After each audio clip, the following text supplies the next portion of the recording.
আমরা বাংলাদেশের মতো না, এত অল্প রানেই হেরে যাব। ম্যাচ জিতে বাংলাদেশকে অপমান করলো এডিন মার্করাম। দর্শক, বিস্তারিত জানতে ভিডিওটি না টেনে সম্পূর্ণ দেখতে থাকুন। বাংলাদেশকে কাঁদিয়ে সেমিফাইনালে উঠেছিল আফগানিস্তান। তাদের সেমিফাইনালে ওঠা ছিল এক ঐতিহাসিক কাহিনী। টি-20 বিশ্বকাপে সর্বপ্রথম সেমিফাইনালে পা রাখেন আফগানিস্তান এবং সেমিফাইনালে পা রেখে মোটেও সুবিধা করতে পারল না রশিদ খানেরা।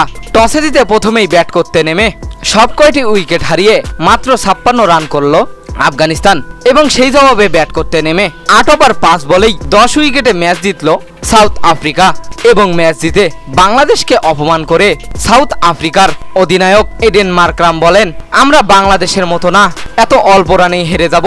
সুপার 8-এর ম্যাচে আমরা বাংলাদেশের জায়গায় হলে ম্যাচটি 10 ওভারে জিততাম।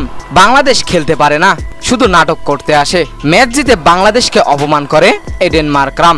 দর্শক, ম্যাচ জিতে বাংলাদেশকে অপমান করা ঠিক হয়েছে কি সাউথ আফ্রিকার? কি মনে হয় আপনাদের? জানিয়ে দিন এ বিষয়ে আপনাদের গুরুত্বপূর্ণ মতামত আমাদের ভিডিওর কমেন্ট বক্সে। ধন্যবাদ।